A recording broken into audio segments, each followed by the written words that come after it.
les hommes obscurs. Nous allons lire 12 versets pour nous permettre de bien établir ce que nous sommes en train de dire. Et j'exhorte encore les frères et sœurs qui aiment écrire avec le téléphone, soyez un peu sérieux. Respectez Dieu. Vous pouvez avoir un carnet convenable, respectez Dieu. Vous pouvez avoir une tablette, ça va encore. Mais un téléphone pour écrire une prédication, c'est vraiment être très, très aventurier. Vous avez un esprit aventurier. Les hommes obscurs. Proverbe 13, 20. Nous allons aller rapidement. J'explique un tout petit peu et je passe pour nous permettre d'avoir la manne du jour comme le Seigneur le veut. Proverbe 13, 20. Celui qui fréquente les sages devient sage, mais celui qui se plaît avec les insensés s'en trouve mal. Je veux que tu écrives à côté de ce verset, se plaire à côté des insensés. Se plaire à côté des insensés. Tu vis avec les sages, la sagesse va croître. Mais quand toi tu aimes les insensés, c'est ça le problème de ce verset. Au fait, la chose que cet écrivain veut ressortir, c'est l'amour. L'amour des choses banales, l'amour de la bassesse. Il y a des gens comme ça qui ont de l'amour pour la bassesse. Ça veut dire ils se sentent bien là où il y a la bassesse, là où il y a les choses basses. Excusez-moi, mais surtout les femmes. Il y a beaucoup de femmes qui sont comme ça. Elles se sentent bien là où il y a les choses trop terre à terre. C'est ce qu'elles aiment. Cet écrivain est en train d'insister sur cela. Se plaire. Deuxième verset, Proverbe 15, 12. Proverbe 15, 12. Je demande à la régie d'être rapide parce qu'on a 12 versets. Merci. Le moqueur n'aime pas qu'on le reprenne. Il ne va point vers les sages. Cet écrivain ressort deux choses. Que celui qui va vers les sages aime la réprimande. Et il est en train, en même temps par ricochet, en train de dire que celui qui aime la réprimande est sage. Il y a des gens qui n'aiment pas les reproches, qui ne supportent pas les personnes qui reprochent. Quand tu commences à les reprocher, ils s'éloignent. Quand tu commences à les reprocher, ils te bloquent. Le Seigneur est en train de te parler, c'est pas moi. Le Seigneur est en train de te qualifier. La parole te qualifie. Qui es-tu lorsque tu ne supportes pas les reproches? Dès qu'on te reproche, toi tu dois te justifier. Dès qu'on te reproche, toi tu dois parler. Tu as toujours raison. Tu as toujours quelque chose à dire quand on te reproche. L'Écriture, s'il vous plaît, soyons dans le culte comme des enfants de Dieu. C'est-à-dire, après nous, ne soyons pas là seulement pour regarder. Merci pour cet amen. Et la Bible dit dans cette écriture, le moqueur. Quand on parle du moqueur ici, j'aimerais que tu écrives à côté de ce verset qu'il s'agit non seulement de celui qui se moque de la vie des autres, mais celui qui se moque de sa propre vie. Celui qui se moque de sa propre vie. En d'autres termes, celui qui blague avec sa propre vie. Voici son comportement. Il va fuir les personnes qui font des reproches. 3. Job 12, 12. Job 12, 12. Job 12, 12. Dans les vieillards se trouve la sagesse, et dans une longue vie, l'intelligence. Cet écrivain, quelle intelligence! Job, quelle intelligence cet homme avait! Dans les vieillards se trouve la sagesse, et dans une longue vie, l'intelligence. Il parle du vieillard et il parle de l'intelligence. Mais il ne nous dit pas qui est intelligent. Il nous dit qui est le vieillard. C'est la sagesse. Mais il ne nous dit pas l'intelligent là maintenant c'est qui. Job est en train de dire dans la vieillesse il y a de l'expérience. Et il est en train de dire celui qui vit longtemps c'est celui qui est intelligent. C'est celui qui sait comment gérer sa vie. Tu écris à côté de ce verset l'intelligence de gérer sa vie. L'intelligence de gérer sa vie. 4e verset. 1 Corinthiens 5, 11. 1 Corinthiens 5, 11. Maintenant, ce que je vous ai écrit, c'est de ne pas avoir des relations avec quelqu'un qui, se nommant frère, est impudique. Je reprends l'écriture. Maintenant, à partir d'aujourd'hui, ce que je vous ai écrit, c'est de ne pas avoir des relations avec quelqu'un qui, se nommant, parle bien frère, qui se nommant, c'est-à-dire il est enfant de Dieu, il dit être enfant de Dieu, il est à l'église, voilà pourquoi vous l'appelez frère, c'est votre frère, et impudique, ou cupide, ou idolâtre, ou outrageux, ou ivrogne, ou ravisseur, de ne pas même manger. C'est l'écriture. Je posais la question, est-ce que c'est l'écriture? Parce qu'en ce temps de la fin, les hommes, même quand ils voient la vérité, ils la refusent. Voilà pourquoi je vérifie.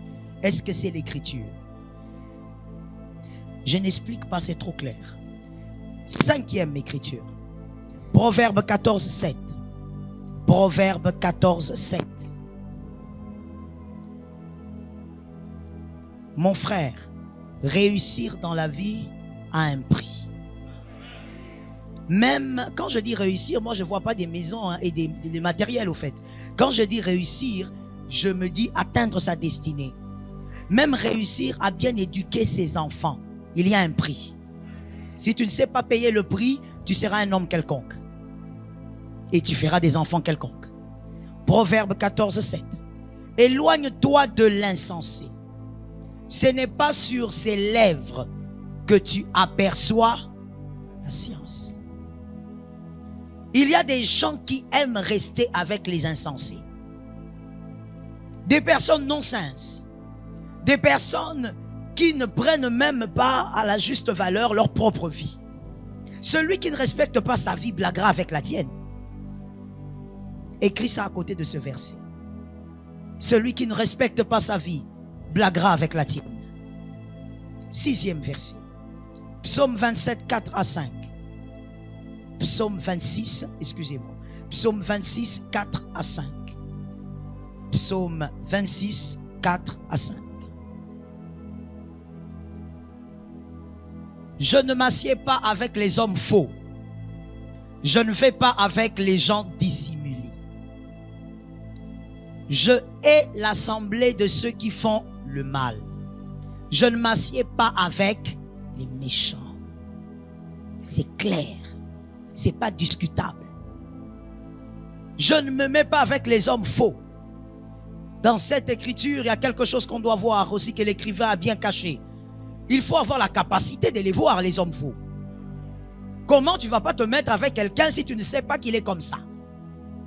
Quelqu'un m'a dit le discernement. 2025, que Dieu te donne le discernement. Sois profond par la grâce de Dieu dans le discernement. Tu dois être capable de voir que cette personne est fausse. Et quand tu vois que la personne est fausse, ne négocie pas avec ça. Mon Dieu. Lorsqu'on est mature dans les choses du Seigneur et mature même face à la conscience de sa destinée, on ne négocie plus face à certaines choses. Non, on n'a pas le temps. Quand on a 12 ans, on attend le prince charmant sur un cheval. Mais quand on a 30 ans, on sait qu'il ne viendra pas. On prend le gars là qui est au coin de la rue. Chaque chose a son temps. J'aimerais même le dire, chaque réflexion a son âge. L'apôtre Paul a dit, quand j'étais un enfant, je prenais le lait. Mais j'ai grandi, je ne peux pas prendre le lait. Et il parlait de l'écriture. Les choses simples là, les petites choses là, c'est qu'on enseigne à l'écodime là, c'est pour l'écodime. Mais toi aujourd'hui, tu dois être capable de voir quand une personne est fausse. Et ne justifie pas le fait qu'une personne soit fausse. Il y a quelqu'un qui va dire, mais si elle change, laisse-la changer loin. Quand elle va changer, tu vas la récupérer. Ne sais-tu pas qu'il y a des gens qu'on connaît, mais avec qui on sera seulement en 2027? Mais tu connais la personne. Mais tu vas la fréquenter qu'en 2027. Pourquoi? Elle doit grandir. Si tu ne sais pas comprendre ça, tu vas même qualifier de traîtres les personnes qui ne sont pas des traîtres. Pourquoi? Parce qu'il y a des gens qui trahissent parce qu'elles sont immatures, pas parce qu'elles sont mauvaises. Alors une personne immature, il faut la laisser grandir. C'est tout. Lorsqu'elle grandira, tu la retrouves en 2028, c'est une bonne personne. J'explique ça autrement. Lorsque tu vois un manguier, tu vois des petites mangues en train de pousser. Toi, tu vas cueillir la petite mangue verte. Tu manges, c'est comment? C'est amer. Mais est-ce que la mangue là est amère? En réalité, elle n'est pas amère. C'est toi qui l'as cueillie au mauvais moment. Laisse-la grandir. Alors, je répète encore pour un homme intelligent. Il y a des gens que tu connais, mais que tu ne dois pas fréquenter maintenant. Tu dois laisser la personne grandir, tu la retrouveras. Sinon, le mal sera à ta porte. Sois capable de voir les fausses personnes. Quand Dieu te permet de voir les fausses personnes, ne dis pas non, c'est parce qu'il était fatigué. Si il est faux, il est faux. On ne s'assied pas avec des personnes comme ça. Et l'Écriture va même dire, la communication, donnez-moi le verset convenablement. L'Écriture va même dire, je hais l'assemblée de ceux qui font le mal. Écrit à côté de ce verset, celui qui fait le mal est l'acolyte du diable.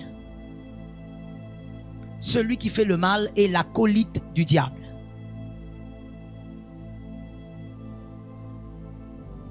Un enfant de Dieu ne fait pas le mal. Si tu le fais de manière inconsciente, automatiquement, quand tu en es conscient, tu demandes pardon. Voilà pourquoi je t'ai toujours dit, fonctionne selon les Écritures. Ne sois pas celui qui a lésé une personne et puis tu dis, j'attends que sa colère baisse. On n'attend pas que la colère baisse. Quand tu as lésé quelqu'un, va demander pardon. À la minute, tu demandes pardon. Si tu ne peux pas l'avoir, prends ton téléphone qui est devenu comme ta deuxième femme ou ton deuxième mari, demande pardon. Non, j'attends un peu. Tu attends quoi? C'est pas ce que la Bible dit. 6e verset. Psaume 26, 4 à 5. C'est pas le 6e? 7e. Merci d'être avec moi. 7e verset. Proverbe 22, 24 à 25. Proverbe 22, 24 à 25. Proverbe 22, 24 à 25. Ne fréquente pas l'homme colère. Ne va pas avec l'homme violent. De peur que tu ne t'habitues à ses sentiers. Wonderful reading. Merveilleuse écriture. Parce que la majorité d'entre nous, nous sommes dans ça. Aujourd'hui, quelqu'un doit sortir de ce couloir diabolique. Et qu'il ne devienne un piège pour... C'est-à-dire que tu vas souffrir du syndrome de Stockholm. C'est-à-dire tu vas commencer à aimer ton bourreau. Tu vas commencer à chérir ton bourreau. L'Écriture est en train de dire, fais attention avec 2 catégories de personnes. Le premier, c'est qui? L'homme colère. Deuxième, c'est qui? Violent. On dit ne reste pas avec eux.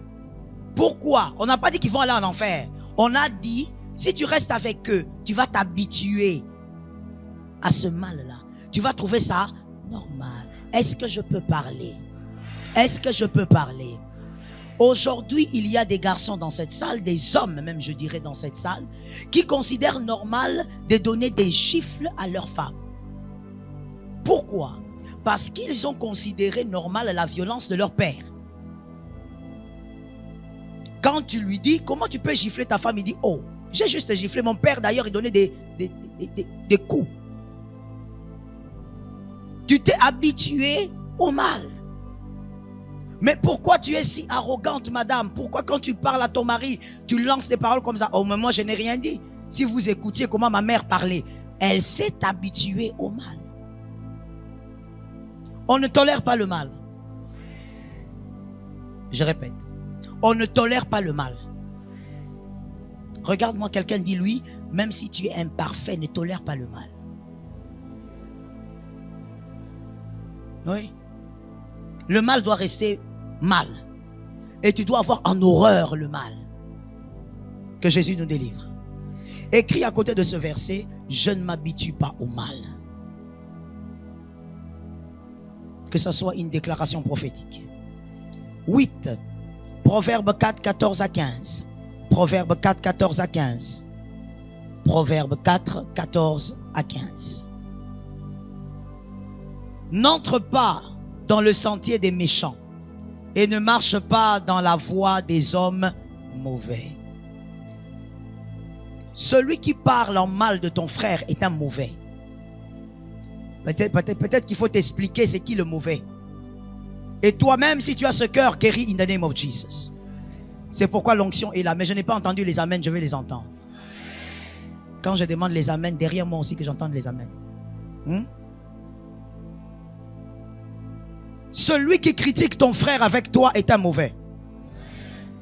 Celui qui vient te raconter les choses qu'un autre frère fait, tu as vu, il a fait. Pourquoi tu racontes? Va lui dire. Tu as peur de lui? La Bible dit, la Bible nous dit, quand tu as un problème avec ton frère, va le voir. En d'autres termes, la Bible est en train de nous dire, chrétiens, enfants des dieux, soyez courageux. Ne soyez pas hypocrites. Tu as un problème avec lui, va le voir. Pourquoi tu appelles André, Jacques, Marc pour raconter l'histoire? Non, on était ici, mais je me suis senti humilié. Tu t'es senti humilié, va lui dire que tu t'es senti humilié. Allez régler ça comme des frères. J'ai beaucoup aimé quelque chose que mon fils héritier avait dit hier à la montagne de prière avec les ouvriers.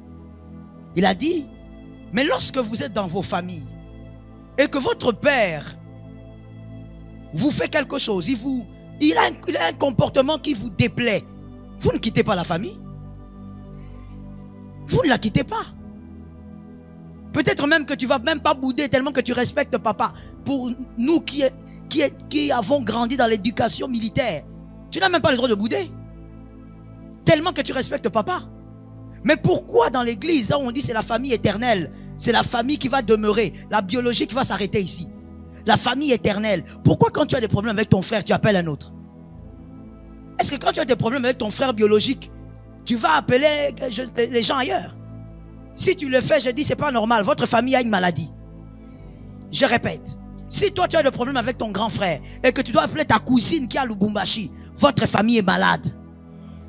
Je répète encore. Parce que j'ai senti que c'est toi. Si tu as des problèmes avec ta petite sœur, tu dois appeler votre grande sœur qui vit à Kimwenza. Votre famille souffre d'une grande maladie. Je vais même te choquer pour te dire, les prédécesseurs ont raté quelque chose. Il y a un fondement qui a raté. Quand tu as un problème avec ton petit frère, avec ton grand frère, avec ton jumeau, tu lui parles à lui. Tu n'appelles pas, oh non, je vais appeler cette cousine-là, qu'elle soit l'arbitre. Vous avez besoin d'arbitre dans votre famille. Qui est Messie? Ça, c'est une famille malade. Ainsi, quand on parle de famille glorieuse, tu dois venir apprendre que l'Éternel te délivre. Une famille qui a un bon fondement éducationnel, tu as un problème avec ton grand frère, vous vous chamaillez sa barde, c'est pas un problème. Même l'écriture, l'apôtre Paul dit, c'est pas un problème. Les frères peuvent se chamailler. Mais après ça, on s'aime, on dit, c'est quoi? On n'appelle pas quelqu'un? Alors pourquoi dans l'église, quand tu as un problème avec quelqu'un, tu dois aller appeler quelqu'un d'autre?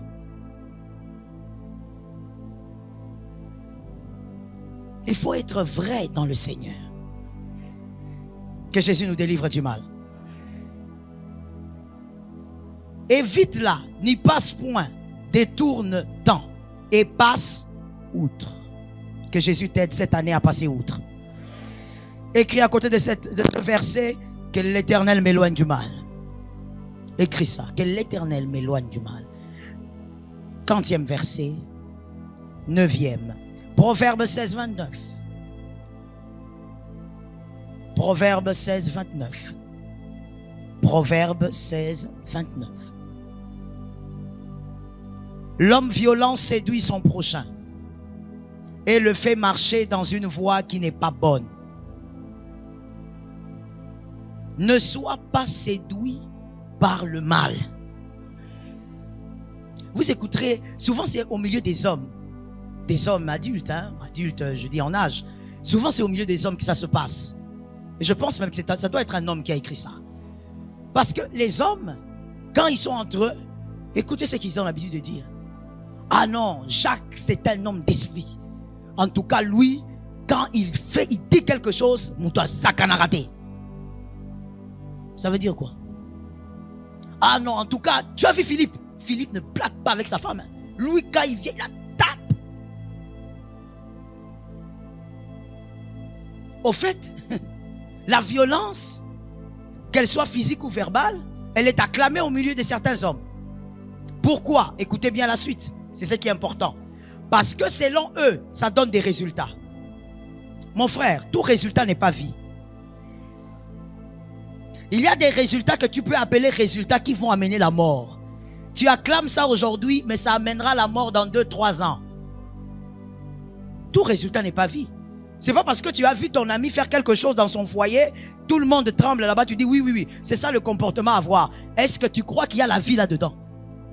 Est-ce que ne sais-tu pas, je parle aux hommes, ne sais-tu pas, monsieur, que lorsque tu brimes une femme, ne sais-tu pas que tu es en train de créer un monstre? Et malheureusement pour toi, tu vas vivre avec ce monstre-là.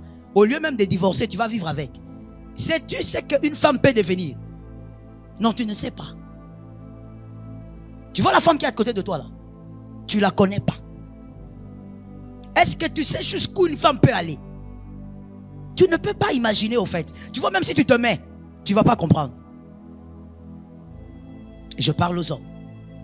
Même si tu te mets, tu prends des tridocs en, je ne sais pas, en chimie, tu les mets là. Ils vont te regarder, vont dire, petit, il n'y a pas de solution. La femme peut se monstrifier à un niveau incroyable. Voilà pourquoi Dieu s'est organisé pour dire à Ève, ta postérité écrasera la tête du serpent. Il faut que ce soit ta postérité, c'est-à-dire que tu sois une source pure qui va faire venir la postérité du roi. La femme, quand elle n'a pas Jésus, mon frère, vaut mieux fuir. Reste avec Lucifer. Je ne blague pas. La femme, si elle n'a pas Jésus, quand on te dit frère, ne va pas épouser cette femme-là. Non, elle est belle. Elle a la taille de ceci. Elle a la taille de la guitare basse. Tu ne comprends pas ce que tu veux toucher. Une femme peut se monstrifier avec un sourire sur les lèvres. Ah mon Dieu. Une femme peut devenir un monstre qui monstrifie même les enfants à un niveau. Pendant des années, monsieur, tu ne le sauras pas. Attention avec celle qui a été créée pour t'aider. Elle a l'équipement que tu n'as pas. Pour celui qui n'a pas compris. Be careful, man. Be careful and be wise. C'est un conseil gratuit, monsieur. Un conseil de pasteur. Tu es marié, vis en paix avec la femme là. Je ne dis pas accepte toutes ces sottises. Je dis vivez en harmonie, ajustez-vous, aimez-vous, corrigez-vous. On vient de le dire, celui qui aime la réprimande est béni. Tu peux la corriger, elle te corrige, vous évoluez. Mais ne te dis jamais, monsieur, que, comme l'écriture le dit, la violence, comme ça donnait des résultats là-bas. Une femme, il faut la brimer. Une femme, il faut... Elle peut être là toute brimée, mais c'est qu'elle te prépare. Il y a des femmes, j'ai vu dans mon ministère, elle a tellement été brimée pendant des années, et pour des raisons que j'ignore, elles ne m'ont même pas bien expliqué pourquoi, elle a refusé de faire du mal à cet homme-là, mais elle a préparé un deuxième round. Ça veut dire, elle n'a jamais fait du mal à cet homme. Elle a tellement été brimée que si tu la vois vivre, tu dis, mais ça c'est quoi? L'esclavage au 21e siècle ou quoi? Elle est toujours correcte. Elle répond toujours à cet homme bien. Elle est toujours là. Même quand il vient ivre, il la bat, il la laisse nue dehors. Elle est là. Mais le deuxième round qu'elle a préparé, lorsque tous les enfants ont atteint la majorité, aucun enfant ne supporte le père jusqu'aujourd'hui. Ce père vit comme un misérable. Comme s'il n'a jamais eu d'enfant. Elle préparait le deuxième round. Doucement, doucement. Les enfants sont devenus les adversaires de leur père. Des garçons qui ne supportent pas leur père. Certains d'entre eux, je connais, ils sont des ouvriers dans une certaine église à Paris que je connais. Mais malgré ils servent Jésus. Ils se sont mariés, leur papa n'est pas venu. Ils n'ont pas envoyé les billets. Ils ont envoyé les billets à leur maman, à leurs oncles. Mon frère, je ne suis pas en train de t'effrayer. Je suis simplement en train de te dire, la sagesse, tout résultat n'a pas de vie. Faut pas croire que parce que tu as gueulé, tu as crié, elle s'est tue. Tu dis, ah, c'est ça, c'est ce qu'il faut avec elle. Il faut que na bangi s'arraille. Tout résultat n'a pas de vie. Be wise. Sois sage sur la terre. Tu vivras ce que Dieu fait pour toi. Est-ce que je peux fermer la parenthèse? Merci. 9e verset. 10e, merci. 1 Corinthiens 5, 6. 1 Corinthiens 5, 6. N'oubliez pas que nous parlons des hommes obscurs.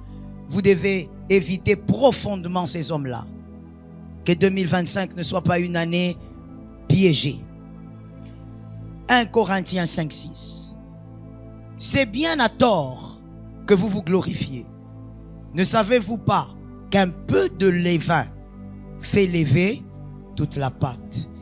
Un petit mal peut détruire ta destinée. Un petit mal. Un seul mal que tu tolères peut amener des dégâts que tu ne pourras plus jamais arranger. N'accepte pas tout ce qui a pour mission de détruire une destinée. Et ne te plais pas dans le mal. Merci.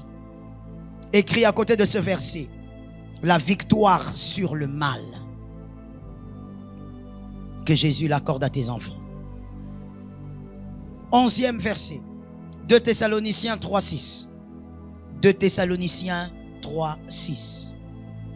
2 Thessaloniciens 3, 6. Nous vous recommandons, frères, au nom de notre Seigneur Jésus-Christ, de vous éloigner de tout frère qui vit dans le désordre. Frère, on va te fuir cette année.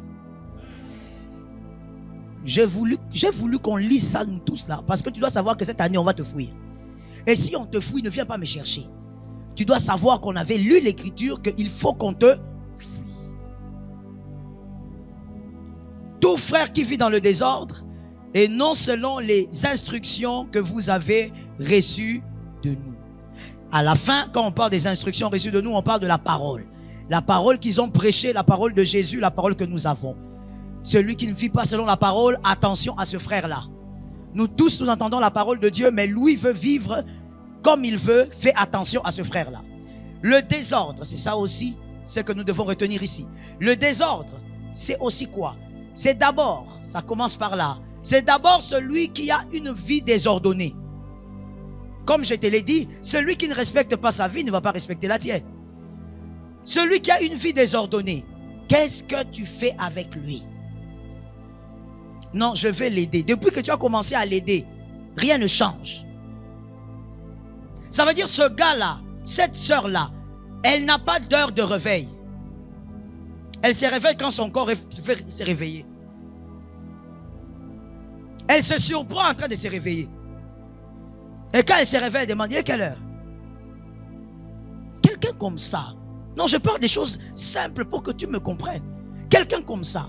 Tu n'as pas l'heure de réveil, donc ta vie n'a pas de programme. Si ta vie n'a pas de programme, c'est que tu n'as pas d'objectif. Celui qui a des objectifs à atteindre, c'est à quelle heure il doit se réveiller. Et à quelle heure, quand il se réveille, il se dit, oh, comment je me suis réveillé à cette heure-ci. Il comprend que par rapport à ses objectifs, il est en retard. C'est pas qu'on l'attend dans un bureau. Non, les objectifs de la vie. Il a des choses à faire. Non, non seulement il se réveille, il s'étonne de l'heure. 10 heures. Cette année, on va te fuir. Je vous dis, hein, même si vous êtes ouvrier, on va te fuir.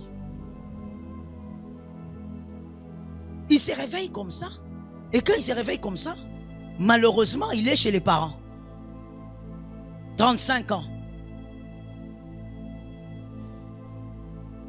38 ans.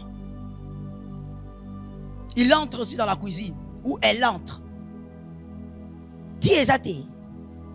Traduction. Il n'y a pas de déjeuner, de petit déjeuner. Donc tu oses demander le petit déjeuner. Qui doit te donner le petit déjeuner? À ton âge. Toi, tu dois donner le petit déjeuner aux gens. Et tu demandes le petit déjeuner à 10 heures. Et comme il n'y en a pas, tu prends les légumes et les haricots et la boule. Quand tu as fini de composer ton repas extraordinaire, tu te mets devant la télé pour manger, regarder à 10 heures. À 10 heures, tu n'es pas lavé. Je te dis, ces gens, des gens là, vous êtes là, on va vous fouiller cette année. Cette année ici. Et tu viens me dire, non pasteur, j'ai remarqué qu'on est froid avec moi à l'église. Je vais te dire, on sera encore glacé. Parce qu'on a déjà dit qu'on va te fouiller. L'écriture, c'est pas moi. L'écriture a dit, on doit nous éloigner. On doit s'éloigner de toi. À 10 heures, tu n'es pas lavé comment? Tu fais quoi? Il n'est pas lavé. Il monte, il descend. Tu passes ici. Je ne comprends pas pourquoi vous riez, mais bon. Tu passes ici comme moi là. Je passe souvent sur Ngouma ici le matin.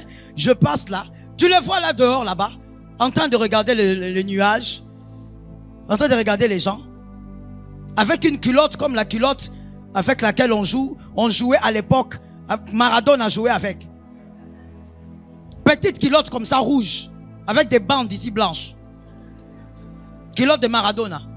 Je comprends que vous ne riez pas. C'est pas votre génération. Tu le vois là. À 10 heures. Il n'est pas lavé. Rien du tout. Un homme de plus de 22 ans.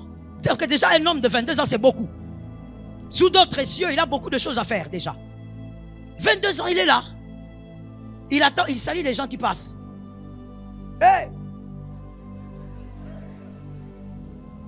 Est-ce que toi, vraiment, à cet âge-là, avec le comportement que tu as, est-ce que tu peux oser dire que tu vas bien? On te demande aussi, bon, Yolobi. Tu ne vas pas bien? Tu es un désordre. Je ne dis même pas que tu vis. Tu es un désordre.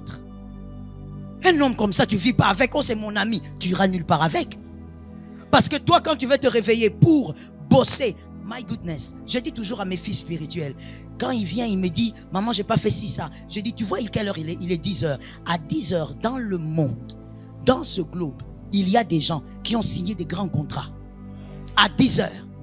Il y a des vies qui ont changé en bien. À 10 heures. Il y a des jeunes de ton âge qui ont reçu la vitesse aujourd'hui à la même heure. Mais toi, non. Et pire encore, quand tu es une femme,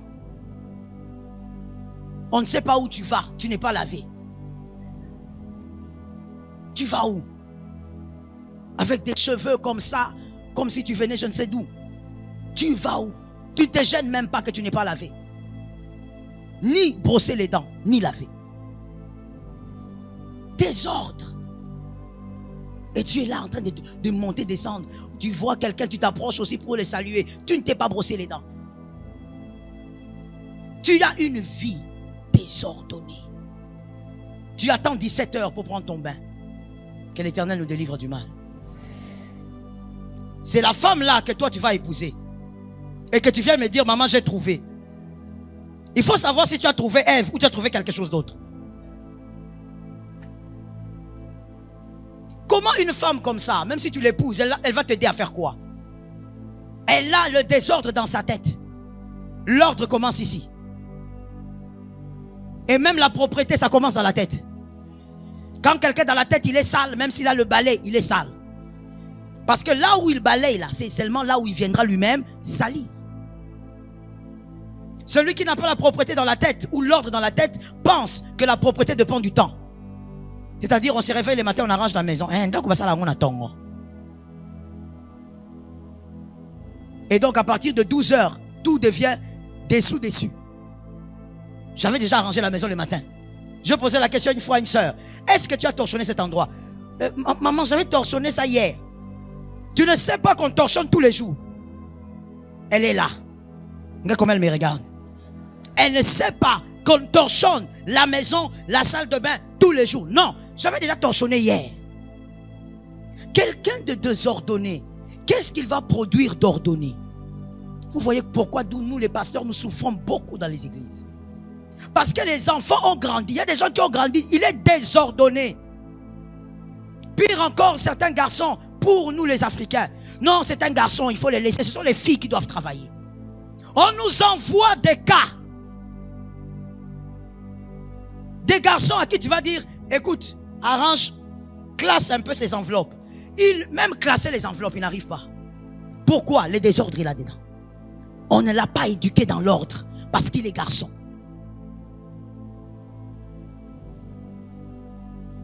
J'espère que pendant ces silences, tu es en train de réfléchir comment on va s'éloigner de toi. Parce que le silence là est très bon. Il faut organiser un balamoko. Que dans souka kilto, ça va bien été. Traduction. Même les personnes qui ont l'habitude de te saluer à la fin vont te fuir. Parce que l'écriture nous dit, toi, il faut te laisser d'abord avec Jésus. Que Dieu nous délivre. C'est très dangereux. Je veux vous l'assurer avant de passer par l'autre verset. C'est très dangereux que de vivre avec un désordonné, d'épouser un homme désordonné. Un homme désordonné est un chef désordonné. Maintenant, la famille va devenir quoi? Et une femme désordonnée est une éducatrice désordonnée. Les enfants seront quoi? Compliqué. Maintenant, tu viens avec ton façon, tu veux aller épouser l'enfant d'autrui qu'on a éduqué dans l'ordre. Frère, reste là-bas.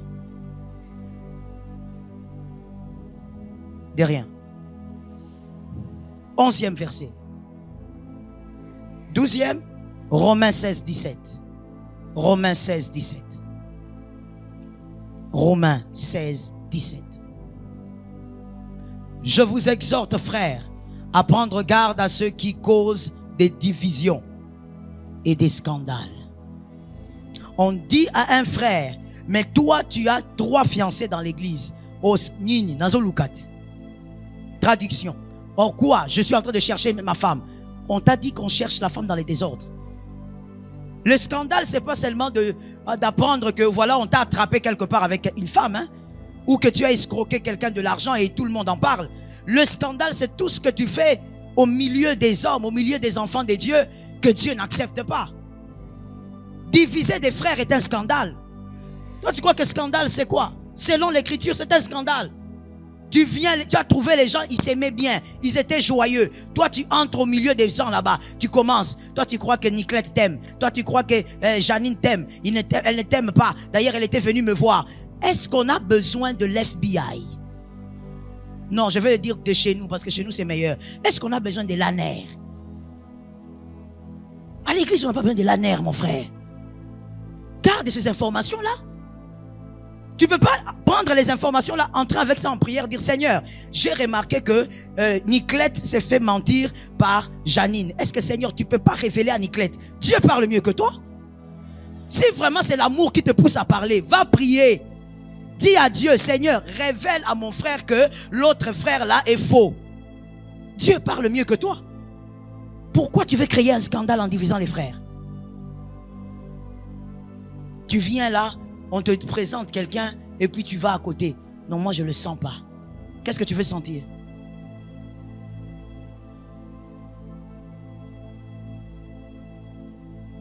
Attention, c'est à ceux qui divisent et qui créent des scandales. Au préjudice de l'enseignement que vous avez reçu. Éloignez-vous. Est-ce que ce n'est pas l'écriture ça? Éloignez-vous d'eux. Il y a un temps où on laisse à une personne le temps de se rattraper. Et il y a aussi un temps où on s'éloigne. Parce que chaque saison n'apporte pas les mêmes choses. Il y a des saisons où vous devez avoir la matrice des choses glorieuses. Quelqu'un a entendu? Il y a des saisons, et je crois que 2025 fait partie de ces saisons, où c'est une saison qui doit produire des matrices. Grâce à ce que tu auras ici, 2026 sera autrement. Et on ne joue pas avec la saison qui a la matrice. Oh non, Natal, non, tu sais, je l'observe d'abord. Ce n'est pas le moment de l'observation. C'était 2024 là. On a pris 12 mois pour t'observer. Cette année, éloignement. Ah, je dis encore moi-même amen à ça. Comme c'est la parole, je dis amen. Cette année, c'est l'année de la matrice. Quand on va profondément avec Dieu, c'est pour avoir des résultats. Et comme on aura la matrice de tout le reste, on ne blague pas avec cette année. La seule personne que tu trouves, si tu trouves un peu étrange, que tu es obligé de rester avec, c'est ton mari, ta femme. Là-bas, même si tu le trouves lion, reste là. Oh non, je n'avais pas bien vu. C'est comme s'il est... Frère, reste là. Sœur, reste là. Vous êtes liés par le lien du mariage. Mais le reste, frère, si je te trouve façon, éloignement. 2025, c'est l'année de la matrice. Il y a des choses que tu dois avoir cette année pour que 2026 soit une année de paix. Non, je vais mieux le dire. Pour que 2026 soit une année de continuité. Tu reçois cette année et l'année prochaine, les choses continuent. J'ai envie de dire, j'entends l'Esprit me le dire. Je le dis, Saint-Esprit. Écoute ce qu'il veut que je te dise. Dans toutes les saisons, Dieu ne donne pas... Non, on va le dire autrement. Toute chose ne se recommence pas. Ou ne se commence pas. Je commence par là. Toute chose dans la vie d'un enfant de Dieu ne se commence pas. Il y a des choses que tu ne dois pas commencer, tu dois continuer. Quelqu'un d'autre avait déjà commencé. Toi, tu ne commences pas, tu fais quoi? Tu continues. Dans des saisons, il y a aussi des saisons où tu ne dois pas commencer certaines choses, tu dois les continuer. 2026, tu vas continuer. 2025, c'est la matrice. Au nom de Jésus, que tu puisses pas perdre le temps avec les hommes obscurs. Est-ce qu'on se capte? Donne-moi quelques minutes, je te donne 3 hommes obscurs et j'ai fini. 3 types d'hommes obscurs, selon tous les 12 versets qu'on a donnés. Je veux aller. On peut y aller? Premièrement, les Tobija. Les Tobija. Les Tobija, selon Néhémie 4:3. Les Tobija sont des hommes à éviter cette année. In the name of Jesus. Ça veut dire que ce sont des hommes qu'on va garder au chaud dans l'intercession, dans la présence de Dieu, mais physiquement éloignement. On va les mettre beaucoup dans la présence de Dieu. On va prier beaucoup pour eux, mais physiquement éloignement. Les Tobija, qui sont-ils? Les Tobija sont les personnes qui critiquent toujours les destinations qu'ils n'ont jamais atteintes. Tobija. Ce sont les gens, certainement que tu en as, une copine comme ça, un ami comme ça, un collègue au travail. Il critique toujours ce qu'il n'est pas. Il critique ce qui n'a jamais été. Oh, tu vois, les millionnaires sont comme ça. Il n'est pas. Ça veut dire aller même chez les millions, là, c'est loin. Même $100, c'est rare pour lui ces derniers temps. Mais il critique. Tu vois tous ces hommes-là, Abasimbakisi, traduction. Tu vois toutes ces personnes-là ont touché au gris-gris. Qui t'a dit que réussir, c'est toucher seulement au gris-gris? Jésus béni. Les Tobija sont ces personnes que tu dois t'éloigner. Pourquoi? Parce que celui qui critique la gloire n'atteindra jamais la gloire. Et celui qui n'atteindra pas la gloire, il ne t'amènera pas à la gloire. Oui. Lorsque tu voudras aller à la gloire, il va te tirer vers le bas. Parce que lui n'atteindra pas la gloire. Tu vois une sœur qui est ta copine, vous êtes toutes les deux célibataires, mais elle critique toutes les femmes mariées que vous connaissez. Tu critiques les femmes mariées, toi tu n'as même pas un copain, même pas une moitié. Les Tobija critiquent toujours ce qu'ils n'ont jamais atteint. Ah, tu vois comme on est là, bah, député Wana. Frère. Tobija, il n'a jamais été député, mais il parle comme s'il était. Oh, tu sais, quand il se réveille le matin, généralement, ils font ceci. Il n'a jamais été. Fais attention avec ces personnes. L'intelligence réclame ceci. Ce que tu ne connais pas, tu n'en parles pas. That's it. That's it. Ce que tu ne connais pas, tu n'en parles pas. Toi, quelque chose que tu ne connais pas, mais tu critiques la chose.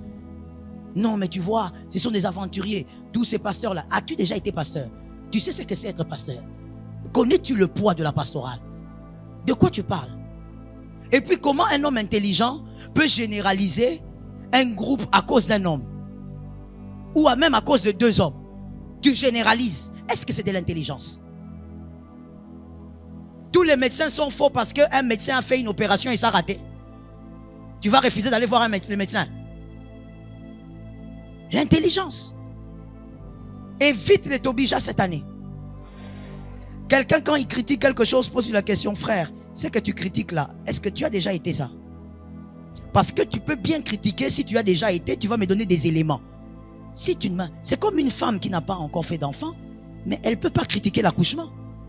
Au moins, si on a son baby, c'est long. Traduction, cette femme-là, pourquoi elle fait des grimaces comme ça quand elle accouche? C'est quoi? Maman, tu n'as pas encore eu de bébé. Sais-tu ce que c'est les contractions? La seule chose qui va t'aider à ne pas maudire le monde entier, c'est Jésus. Ces jours-là, la seule chose qui va t'aider à ne pas maudire tout le monde, c'est Jésus. La douleur que tu auras ce jour-là, tu vas te poser la question, c'est quoi? Qui t'avait envoyé? Oh, tu sais que c'est ça. Moi, je dis seulement ce que tu sais. Qu'est-ce que tu crois? Tu sais. Tu vas te demander, c'est quoi? J'étais calme chez nous. Et maintenant, la grande colère encore, c'est quand tu vas voir encore ton mari vient, en train de sourire. Il sourit quoi? Toi, il sourit. Moi, je me demande aussi, les hommes, vous souriez quoi?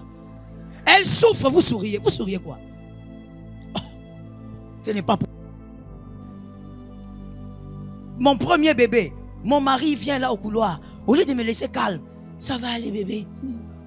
Ça va aller? Est-ce que tu sais de quoi tu parles pour me dire que ça va aller? Hein? Pourquoi tu me dis d'abord que ça va aller? Ça ne va pas aller.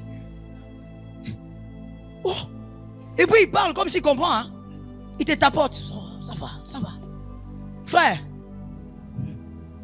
j'ai donné cet exemple pour que tu comprennes que dans la vie, dans toutes les dimensions, dans tous les domaines, c'est comme ça. C'est que tu n'as jamais été, ne critique pas. Tu ne sais pas ce que cette personne endure. Quand tu la vois faire des choses, tu ne sais pas pourquoi elle a fait ça. Tu n'es pas à sa place. Les Chinois disent, tu ne portes pas ses bottes. Laisse. Que Jésus nous donne la victoire. Éloigne-toi de ces personnes-là. Elles créent la confusion dans ta vie. Deuxième type de personnes à éviter, sont les Aaron. Et je vais préciser l'autorité des Aaron. Aaron, comme le frère de Moïse. L'autorité des Aaron. Exode 32:2. Exode 32:2. L'autorité de Aaron. Les Aaron, je pense que nous tous, nous avons ces hommes-là. Ce sont des personnes qui restent bonnes tant que c'est toi qui les diriges. Ce sont des personnes qui ne doivent jamais te dicter quoi faire. Tant que c'est toi qui l'oriente, elle reste bonne pour toi. Mais le jour où tu la laisses te donner des conseils, elle va t'amener à adorer les idoles. Ce sont des personnes qui ne doivent jamais te conseiller. Ce sont des personnes que toi tu dois conseiller. Ce sont des personnes que toi tu dois orienter. Le jour où tu la laisses prendre les rênes de ta vie, même pour 2 minutes, tu vas adorer les idoles. Ce sont des personnes qui vont te faire oublier que c'est la source qui t'a béni. Elles vont t'amener à adorer les résultats plutôt que la source. Le résultat, c'est la famille. Le résultat, c'est le mariage. Le résultat, c'est le travail. Le résultat, c'est le salaire. La source, c'est Jésus. Ces personnes-là, ne les laisse jamais t'orienter. Elles vont te faire croire que les résultats sont plus importants que la source. Tu ne peux pas chérir l'arbre sans garder les racines. Tu vas perdre cet arbre. Si tu veux protéger l'arbre, veille sur les racines. Les racines, Jésus de Nazareth. Tout ce que tu auras et tout ce que tu as, c'est Jésus. Je n'ai pas aimé cet amen du tout. Je répète encore enfin que tout esprit contraire s'éloigne. Tout ce que tu as et tout ce que tu auras, c'est Jésus. Mon frère, tout. Je te dis, même ce que tu as eu par ta sueur, c'est Jésus. Parce qu'il y a des gens qui ont fait le même travail, ils n'ont pas eu ça. Il y a des gens qui ont la vie, mais n'ont pas ce que toi tu as. Et donc, ne laisse pas les Aaron prendre le contrôle de ta vie. Dans ta vie, tu dois savoir, listen well please, tu dois savoir, les hommes, parmi les hommes qui t'entourent, quels sont les hommes qui doivent te conseiller et qui ne doivent jamais te conseiller. Des personnes que toi, par contre, tu dois conseiller, tu dois aider. Mais lui, te donner un conseil, c'est la mort. Tu dois le connaître. Sinon, le travail qui était pour toi une bénédiction va devenir ton idole. Qui va t'amener là-bas? Aaron. Aaron va te faire comprendre que, ah frère, attention, hein, le travail là que tu as eu là, ah, tu sais, il faut que tu gardes ça. Ah, il faut vraiment bomba moussalawana. Pour bombango, il faut vraiment on se taille loco. Les Aaron. Le travail que tu as, mon frère, c'est tellement gros. Le salaire, il faut que tu protèges ça. C'est Jésus qui protège le travail. Celui qui t'a donné protégera la chose. J'aime les amen que j'ai entendus. Et d'ailleurs, je veux mieux le dire. Celui qui a donné a déjà protégé ce qu'il a donné. Ça tombe sur moi-même au nom de Jésus. Il a déjà protégé ce qu'il a donné. Jésus ne te donne pas quelque chose dans l'insécurité. Non, non, non. S'il te donne, il a déjà tout sécurisé. Attention avec les harons. Je veux dire à quelqu'un, 2025, n'adore pas l'idole. Je répète, 2025, n'adore pas l'idole. Que rien ne soit ta priorité en dehors de Jésus. Tu aimes tes enfants, mais c'est Jésus la priorité. C'est grâce à Jésus que tu as ces enfants-là. Il y a ceux qui ont plus que toi en intelligence, en argent, en beaucoup de choses, mais n'ont pas même un seul enfant. Alors respecte celui qui t'a donné les enfants. Ne va pas idolâtrer les enfants à la place de Jésus. Quand il s'agit de Jésus, d'abord Jésus. Donne-moi un amen normal. C'est Jésus qui va préserver tes enfants. C'est Jésus qui fera ce que, au-delà des conseils, que ta fille ne tombe pas enceinte avant le mariage. C'est Jésus qui fera ce que ton fils, en dehors de tes conseils, n'aille pas engrosser des filles en désordre. D'abord Jésus. Attention aux harons. Celui qui t'amène à tellement aimer autre chose que Jésus. Que tes yeux ne s'ouvrent pas comme Ève. Les harons sont comme ça. Il va vouloir ouvrir tes yeux face aux résultats. Est-ce que tu ne vois pas tu vois pas la grâce que Dieu t'a faite? Ne vois-tu pas qu'il faut vraiment que tu te concentres ici? Non, non. Avant que la chose arrive, je me suis concentré quelque part. C'est ce quelque part qui a produit ça. Je ne veux pas me concentrer sur ça, je me concentre sur celui qui a produit la chose. Donne-moi un amen si tu as compris. N'est-ce pas? Ainsi, dans ce qui est logique, c'est une parenthèse, mais qui explique ce que j'ai dit. Dans ce qui est logique, je dis logique, une mère ne peut pas aimer les enfants plus que son mari. Dans ce qui est logique, je sais que tu ne vas pas dire amen. Parce qu'à ces niveaux-là, il y a quelques batailles. Il y a même une femme qui a dit dans son cœur, pasteur, Tokoufa. J'ai dit dans la logique. Une femme doit aimer son mari plus que les enfants. Pourquoi? C'est la source. C'est très bizarre que d'aimer les résultats plus que la source. C'est pas correct. Et c'est pareil pour le mari. Normalement, il doit aimer sa femme plus que les enfants. C'est la source. Va pas me choquer comme j'ai été choqué à un moment donné. À un moment donné de ma vie. Mon mari, il vient et me dit, tu sais, il y a un frère là. Il me cite le nom du frère qu'on connaît. Il priait pas à l'AENA, mais on le connaissait. On priait pour lui de temps en temps. J'ai dit oui, oui, oui. Ah, tu sais que sa femme, elle est à terme. Ah, d'accord. Ok, gloire à Dieu. Et puis, mon mari qui dit, oh, le frère là dit qu'on prie pour sa femme, comme elle va accoucher. Il dit, ok, comme d'habitude, on va prier, puisqu'on a l'habitude de prier pour lui. Et quand la femme est allée accoucher, le frère appelle mon mari, il lui dit, papa, ça c'est compliqué ici. Maintenant, on me demande entre l'enfant et la maman. Alors, mon mari qui dit, oh, mon frère, tu m'appelles pour ça. Mais le choix est clair, non? Tu leur as dit quoi? Ah, papa, je leur ai dit l'enfant. Ma soeur, moi j'ai dit ça 2 fois. Mon mari a dit, hein? Tu as dit quoi? Tu as choisi qui? Ah, papa, moi n'a moukié. Traduction. Le petit enfant doux, gentil. Oh. Mon mari était estomaqué. Il vient me voir, il me dit, les frères là, il y a des complications. J'ai dit, ah bon? Prions. Il me dit, non, écoute. Pas la prière. Pas la prière. Il faut répondre là-bas. J'ai dit, répondre quoi? Oh. On a demandé la femme et l'enfant. Lui, il a dit l'enfant. J'ai dit, hein? J'ai dit, mais c'est ton mes sorcier. Après ça, je ne sais pas. J'ai dit à mon mari, tu l'appelles, tu lui dis, il ne peut pas faire ça. On l'appelle, on dit, frère, oh, c'est ta femme qui est là-bas. L'enfant, Dieu peut vous faire grâce, vous aurez un autre enfant. Et lui qui est là, d'accord, papa. Tu sais, moi j'ai dit à mon mari, sincèrement, j'ai dit à mon mari, après cette histoire, il faut les shooter. Ça, c'est pas un fils normal. Comment il peut préférer l'enfant qu'il n'a pas vu. Une femme que tu as épousée, que tu as draguée, que tu as aimée. Tu veux qu'elle reste là-bas, qu'on t'amène un bébé. Mais je vois des hommes qui me regardent aussi bizarrement dans cette salle. C'est comme si ces hommes sont en train de dire, maman, maintenant tu veux quoi? Oh.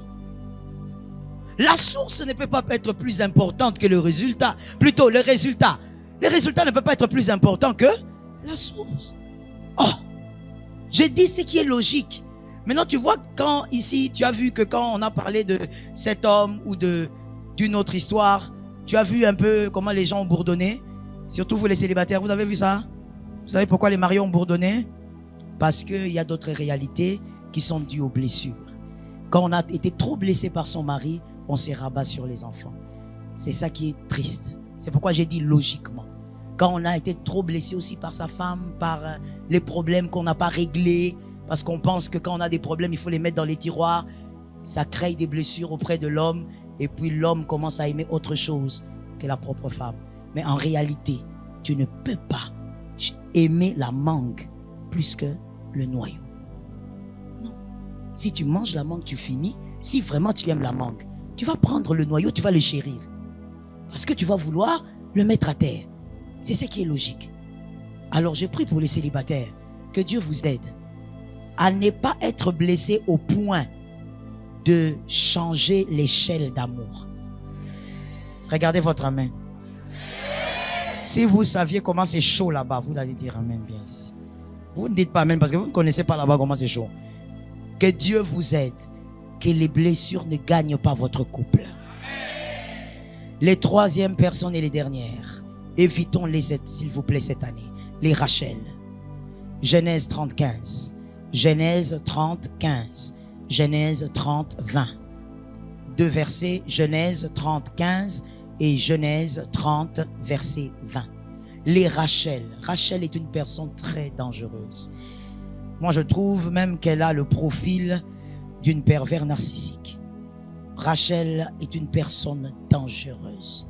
Rachel, c'est une personne qui, dans les deux versets que je vous ai donnés, le premier, nous voyons comment Rachel méprisait l'homme qui avait donné plus de 14 ans de sa vie pour elle. Rachel avait du mépris pour son mari. Elle le méprisait. Pour Rachel, personne n'avait de l'importance plus qu'elle. Le fameux Jacob, qui a travaillé 14 ans, il a fait beaucoup de sacrifices. Rachel peut facilement dire, prends le gars là aujourd'hui, donne-moi les mandragores. Prends-le. Elle n'a aucun respect pour Jacob. Dans le deuxième verset, nous voyons Rachel, comment elle a imposé un système de fonctionnement dans la tête de sa grande sœur. Voilà pourquoi je trouve qu'elle est comme les pervers narcissiques. Elle a imposé un système, une manipulation élevée. Léa, la grande sœur. Mais Léa avait peur de Rachel alors que Léa avait ce que Rachel n'avait pas. Dans ce verset, quand vous lisez, vous avez même pitié de Léa. Léa est à son 6e bébé. Rachel n'a même pas encore Joseph.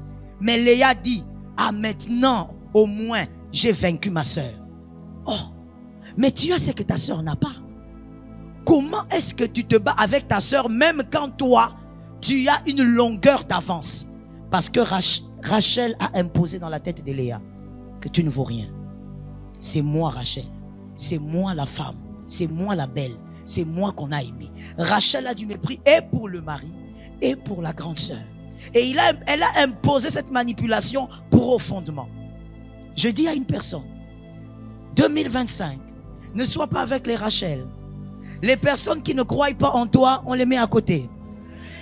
Tout simplement. Une personne qui ne croit pas en toi, tout ce qu'il y a de bon, elle ne voit pas cela en toi. Qu'est-ce que tu fais avec elle? Même Dieu qui t'a créé, qui connaît tous tes défauts, croit en toi. Dieu vient auprès de quelqu'un et c'est aussi actualisé pour toi aujourd'hui. Il dit à cette personne, vaillant héros.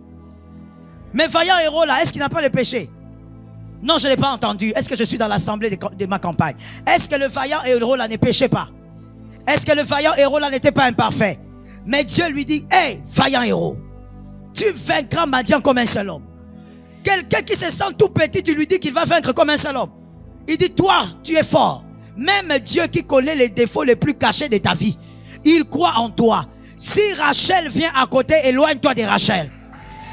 Celui qui ne croit pas en toi, qu'il soit d'abord dans son couloir. Est-ce que quelqu'un m'entend bien? Celui qui ne croit pas en toi va te détruire au niveau de l'esprit. Regarde comment Rachel, Léa, une dame déjà qui est, je ne sais pas quelle âge elle avait, mais elle ne croyait pas en elle. Malgré que sa sœur était stérile comme tout. Mais Léa est toujours en train de se battre avec sa sœur. Un mal, on l'a introduit dans sa tête, on lui a dit, on lui a fait comprendre que tu n'es rien, tu ne deviendras jamais quelqu'un, tu ne deviendras personne. Je dis à quelqu'un, cette année, cette personne-là ne soit pas sur ton couloir. Cette personne ne doit pas être sur ton couloir. Là où l'Éternel t'amène, c'est un lieu de gloire. Tu dois croire en ça. Écoute comment Jésus fonctionne avec toi. Toi, peut-être que Rachel a déjà commencé à détruire. Peut-être que c'est ton ami. Peut-être que c'est un frère. Peut-être même que c'est un cousin. Il y a des familles tellement toxiques. Ou même il y a des frères qui sont comme ça. Qui détruisent mentalement leur petit frère. Le petit ne croit plus en lui. Parce que son grand frère a pris trop de place. J'ai dit à quelqu'un, Dieu fonctionne avec deux systèmes. Le premier, il a une destinée qu'il a tracée et t'amène là-bas. J'ai aimé cet amen, moi aussi je dis amen. Dieu, cette année, a un projet de gloire et il va t'amener là-bas. Et s'il t'amène là-bas, c'est parce qu'il t'a capacité pour y arriver. C'est parce qu'il croit en toi avant que tu ne fasses tomber Goliath. Ah, je dis moi-même amen. C'est parce qu'il croit en toi avant même que tu tues l'ours et le lion. Il croit en toi, voilà pourquoi il t'a donné cette capacité. Et la deuxième manière de faire de Dieu, I like it. Dieu ira là où tu veux aller. Tant que c'est pour des bonnes motivations, là où ta foi arrive, Dieu t'accompagne. Alors crois en toi, tu iras là où Dieu te voit. Si Dieu lui-même qui t'a créé, il croit que si tu veux aller là-bas et que tes motivations sont bonnes, il t'accompagne. Qui est Rachel? Pose la question à quelqu'un, pose la question. Qui est Rachel? Localise-moi 3 personnes, dis-leur qui est Rachel? Rachel, elle est qui? Rachel est qui? Celui qui a dit que tu n'auras jamais un bon mariage. Qui est Rachel?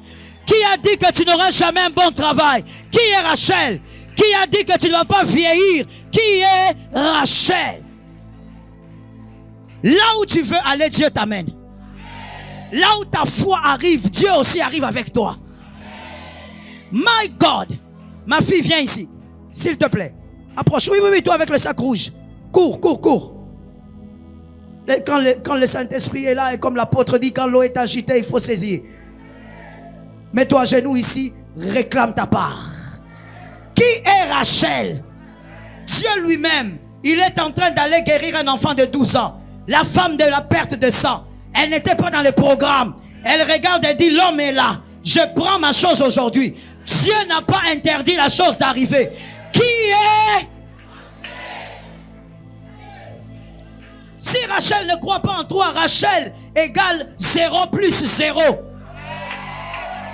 Ah, quelqu'un n'a pas bien répondu. 0 plus égale. Rachel est 0. Si elle ne croit pas, elle va acclamer. Si elle ne croit pas, elle va voir. Si elle ne croit pas, elle va constater. Si elle ne croit pas, elle va remarquer. Refuse de te laisser arrêter par Rachel. Messieurs, je vais te choquer. Pourquoi est-ce que tu t'es laissé embobiner par ton Rachel?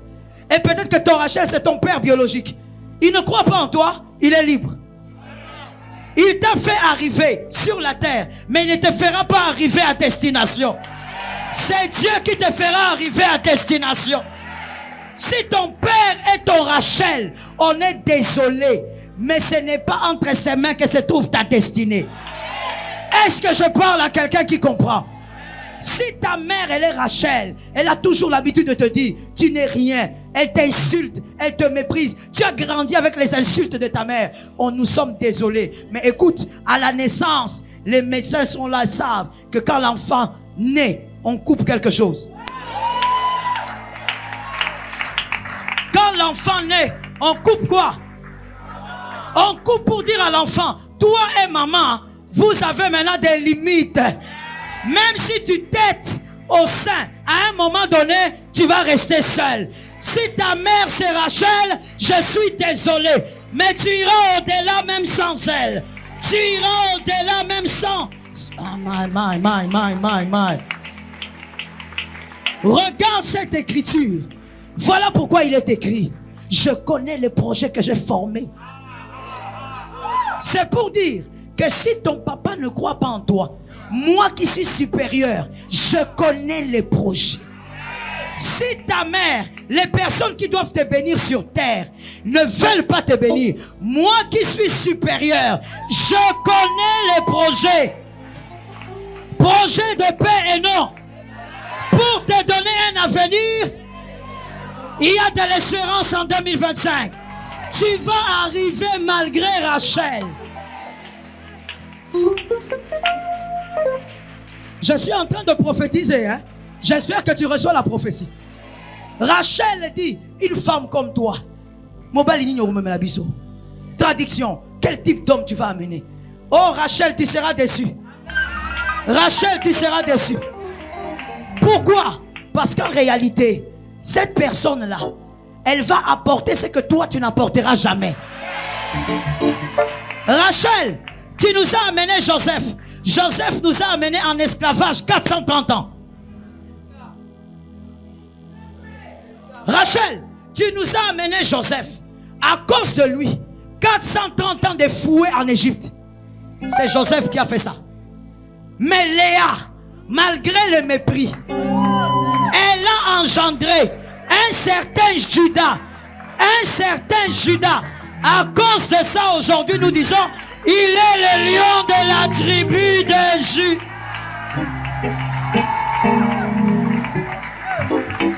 Et quand on parle du lion, my God, ça tombe sur quelqu'un. Quand on parle du lion de la tribu de Judas, qu'on le veuille ou pas, on voit Rachel, on voit Léa. Qu'on le veuille ou pas, on voit Léa. Je dis à quelqu'un, ne laisse pas quelqu'un te faire croire que toi tu auras la vie de ton papa. Et je veux dire à quelqu'un ceci. Si ton papa avait une vie excellente, c'est que c'est vraiment toi qui dois me donner un amen. Parce que tu auras une vie plus que celle-là. Ah, est-ce que je peux choquer quelqu'un? Est-ce que je peux choquer quelqu'un? Ne laisse même pas ton pasteur te dire que tu n'y arriveras pas. Si moi je ne crois pas, toi crois toi-même. Si tu crois, tu verras la gloire de Dieu. Ne laisse personne t'empêcher de croire. Localise un frère, dis-lui. Je vais traduire ça après pour ceux qui sont en ligne. Localise un frère, dis-lui. Yibanga bilamba. Zoa sapato. Kosimba kondimate. Prends les habits, prends les chaussures. Ne touche pas à ma foi. Ne touche pas à ma foi. La foi, on ne touche pas. Listen to me. La foi est la seule chose. Écoute bien. La foi est la seule chose qui peut faire à ce que Dieu te rejoigne. Tu n'as pas compris. C'est-à-dire, ceux qui ont bien étudié en maternelle, rejoindre. Rejoindre veut dire, il n'était pas avec toi. Omi kendeleli. Tu étais parti seul, avec la foi. Mais Dieu, quand il regarde, il dit, ce petit a compris. Dieu te rejoint. Je prophétise, 2025, tu atteins tes objectifs.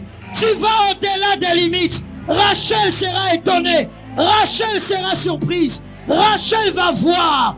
Dieu va te placer devant les yeux de Rachel. Lève-moi ta main droite. Je t'avais dit, on ne sait pas comment va finir ce culte. Maraziyama. Cette année, Rachel va voir que toi, tu es un cas différent.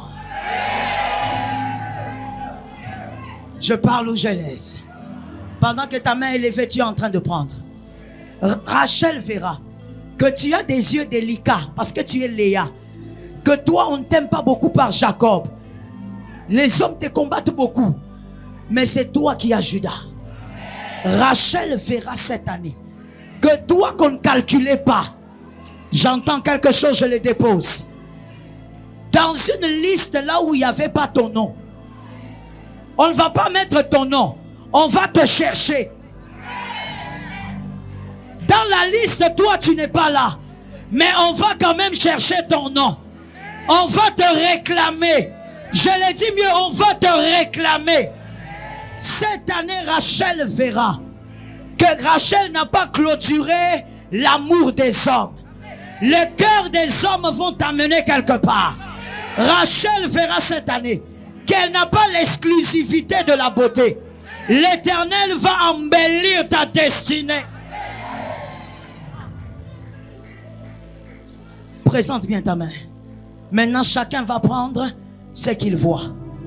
Parce que je t'ai dit, Dieu va arriver là où ta foi arrive.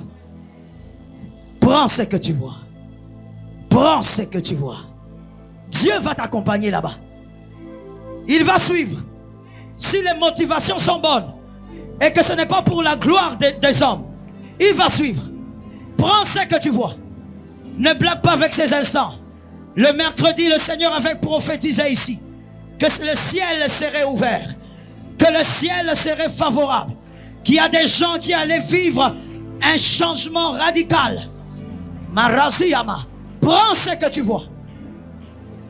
Amène ta foi là où Dieu va suivre. Amène ta foi là où Dieu va arriver avec toi. Prends ce que tu vois. Shamarazayama Shaya. Rizayama Shayama. Oh, j'entends. L'Esprit est en train de dire, il y a des gens qui disent, Seigneur, pas la honte cette fois-ci. Jésus t'a entendu. Jésus t'a entendu. Toi qui dis, Jésus cette fois-ci, pas la honte. Jésus t'a entendu. Shamarizayama Shayama. Merci Saint-Esprit. Maintenant, mets la main droite sur ta poitrine, s'il te plaît. Le miracle. Le miracle. Je veux faire 2 prophéties si Jésus le veut. La première, je veux déclarer que les porteurs de miracles de 2025, pour leur famille d'abord, Jésus a dit commencer à Jérusalem. Les porteurs de miracles pour leur famille. Que tu sois une femme mariée, célibataire, homme marié, célibataire. Si tu es le porteur de miracles pour une famille, je veux déclarer que Dieu t'accorde une huile nouvelle. Que Dieu t'accorde une huile nouvelle. Cette huile va te permettre de voir ce que tes frères ne verront pas. Là où tout le monde voit la barrière, toi tu verras que la porte est là. Là où personne ne croira être promu, toi tu seras promu là-bas. Je déclare une onction, l'huile. Les porteurs de miracles recevez. Les porteurs Les porteurs de miracles recevez. Les porteurs de miracles recevez. Moi je parlais de la famille et j'entends Jésus me dire, Joël, il est porteur pour une lignée.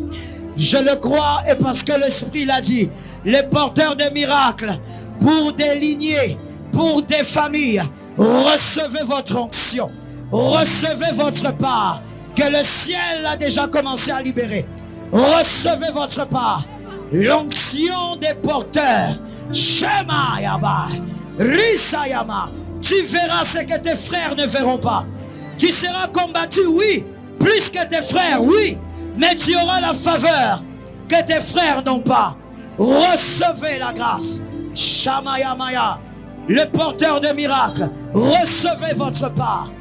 Saint-Esprit. Jesus.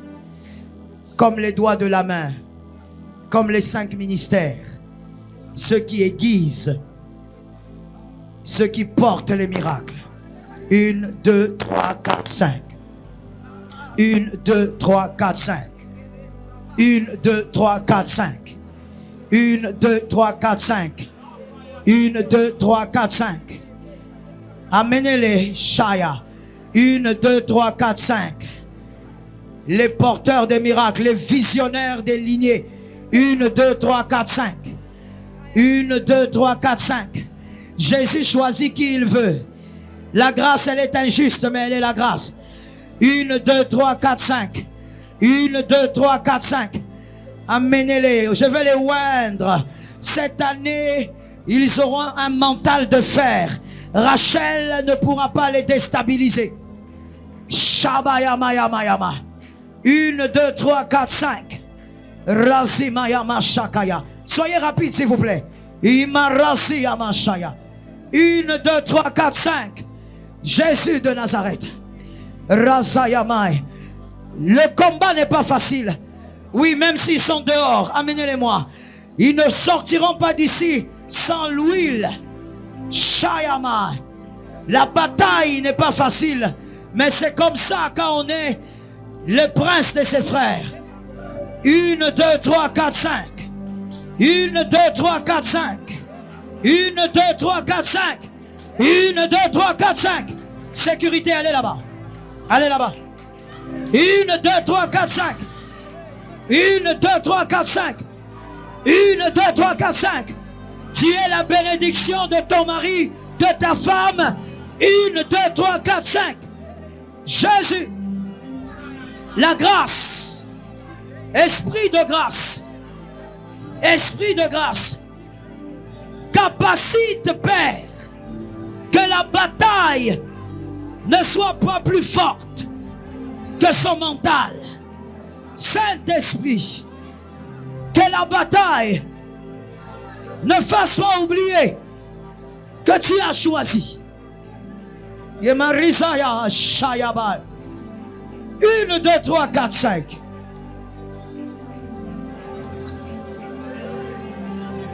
Vous qui êtes debout, s'il vous plaît, levez légèrement vos mains si vous le pouvez. Levez légèrement vos mains. Alléluia. Shabayabayama. Shabayabaya. Shabayabaya. Venez s'il vous plaît. Shabaya.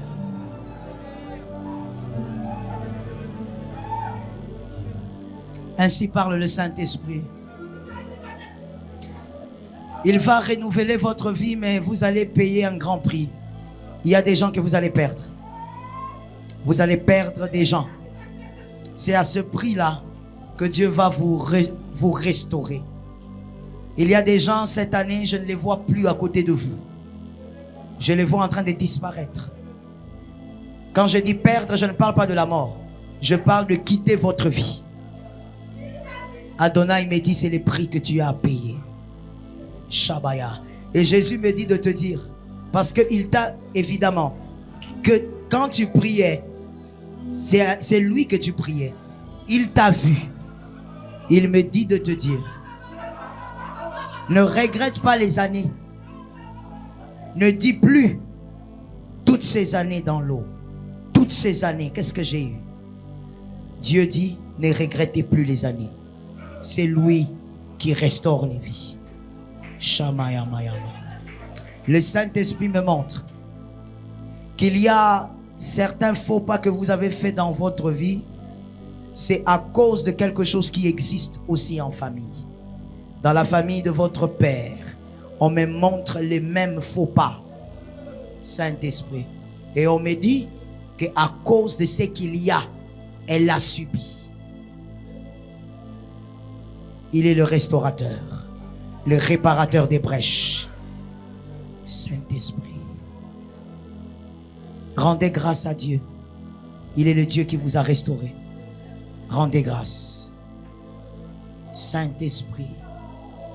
Je déclare sur toi un miracle en janvier. J'appelle un miracle en janvier. Celui qui voit quelque chose reçoit. Quand on dit un miracle en janvier, n'attends pas que je définisse le miracle. C'est à toi de définir le miracle. Shemai Abase. Un miracle en janvier. J'impose un miracle en janvier. D'où il viendra, je ne sais pas. Comment il va commencer, je ne sais pas. La manière dont ça va arriver, ça ne me concerne pas. Tout ce que je sais, c'est que celui qui croit maintenant au nom puissant de Jésus-Christ, avant la fin de ce mois, que ce miracle qui va faire parler Rachel, ce miracle qui va surprendre Rachel, que ce miracle arrive en ton nom. Que ce miracle se déplace parce qu'il te cherche. Je te le déclare au nom puissant de Jésus de Nazareth. Service d'accueil, allez à l'extérieur. Trouvez-moi la personne qui a fait un rêve cette semaine, qu'elle a enterré son papa alors que son papa est déjà mort. On me précise qu'elle est à l'extérieur. Si vous êtes dedans, ne venez pas, s'il vous plaît. À l'extérieur, elle a rêvé qu'elle a enterré son papa alors que son papa est déjà décédé. Rima Yashayaba. Le miracle, que ce qui doit arriver arrive, que ce qui doit se placer se place, que ceux qui t'ont combattu voient que Rachel avait tort, que ceux qui t'ont combattu constatent que l'Éternel avait toujours été avec toi. J'espère que tu es conscient que cet amen est une porte d'entrée. My case. Marazike imasha. Maruzo ikea. Marizete istamai. Shikemai astamai.